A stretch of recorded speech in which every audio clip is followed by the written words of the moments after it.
This is our Halloween setup here at Pirates Cove. We set the tone of a harbor with a big pirate ship ready to set sail, and we have we call it Pirates Cove. We're always looking for crew. One of the things I do when I greet the trick-or-treaters is I'll try and recruit them as crew. I'm Captain Bradbeard here. I'm looking for crew to set sail for Tortuga. You look like you might be crew-worthy. You want to come in my ship? Or you just want some of the treasure, the candy? So walk away from me, pirate! And we have an arrow pointing to the loading docks, which points down the driveway. Where our opening here is framed by these orange lights. We have this black fabric that hangs down. This black fabric. With this overhead canopy contraption we have, we call it a trapeze.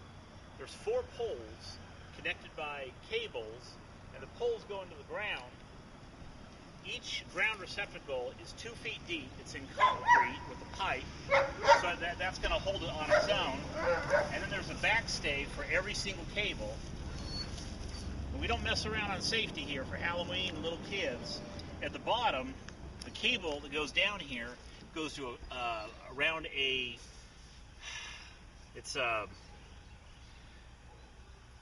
big thick piece of angled steel that's mounted in concrete down here for the backstay. But we also have 3 crimps on the cable, just being obnoxious with safety here. Black fabric that hangs down. This black fabric is cut and it's low to stay in the way of the kids, so the kids have to move it out of their personal space, they become more a part of the environment and the atmosphere. As they work their way through this bewildering area, and it's they come to a second curtain here, they have to make their way through, and when they get through here, they see the main decor area down below. Here's one of my pirate helpers over here.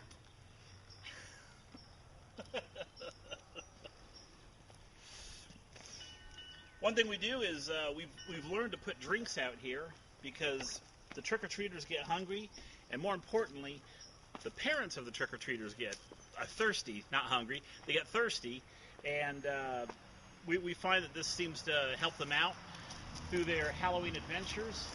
We have Skeleton up here with a telescope, and he is looking out for the British Navy because they're a pesky problem for us pirates. The sign down here points to the loading docks. We have cannon powder to help set that tone of a pirate village. And down here is the main part. 55-foot long pirate ship. This pirate ship has a 20-foot tall mast, and it's sitting in front of a carport.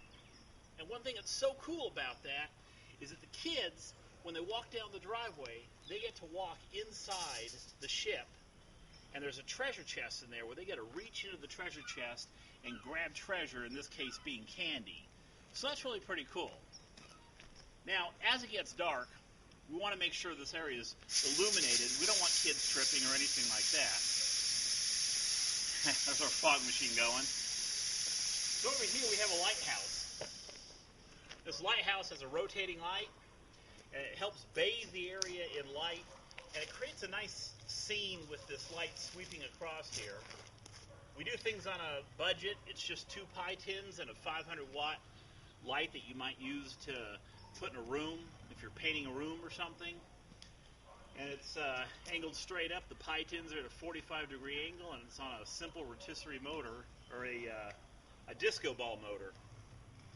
So let's walk into the pirate ship and check out the treasure chest.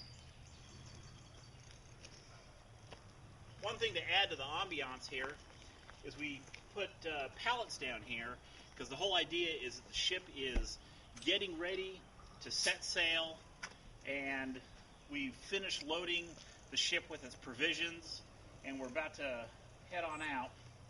So come on in and look at the treasure chest here.